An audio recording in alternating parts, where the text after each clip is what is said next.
অনেক দিন থেকেই আমার একটা পাহাড় কেনার শখ, কিন্তু পাহাড় কে বিক্রি করে তা জানি না। যদি তার দেখা পেতাম, দামের জন্য আটকাতাম না। আমার নিজস্ব একটা নদী আছে, সেটা দিয়ে দিতাম পাহাড়টার বদলে। কে না জানে পাহাড়ের চেয়ে নদীর দামই বেশি।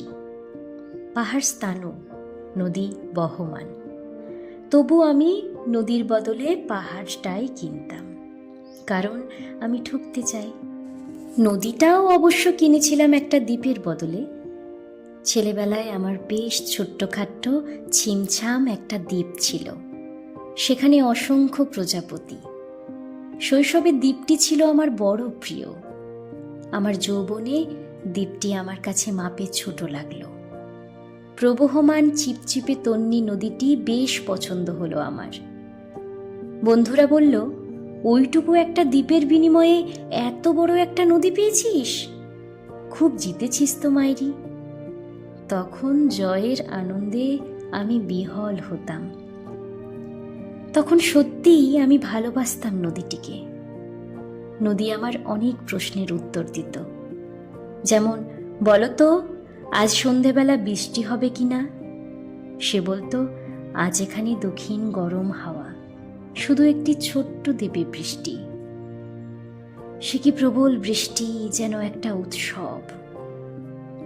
আমি সেই দ্বীপে আর যেতে পারি না। সে জানত, সবাই জানে, শৈশবে আর ফেরা যায় না। এখন আমি একটা পাহাড় কিনতে চাই। সেই পাহাড়ের পায়ের কাছে থাকবে গহন অরণ্য। আমি সেই অরণ্য পার হয়ে যাব, তারপর শুধু রুক্ষ কঠিন পাহাড়, একেবারে চূড়ায়। মাথার খুব কাছে আকাশ, নিচে বিপুলা পৃথিবী, চরাচরে তীব্র নির্জনতা। আমার কণ্ঠস্বর সেখানে কেউ শুনতে পাবে না। আমি ঈশ্বর মানি না, তিনি আমার মাথার কাছে ঝুঁকে দাঁড়াবেন না। আমি শুধু 10 দিককে উদ্দেশ্য করে বলবো, প্রত্যেক মানুষই অহংকারী।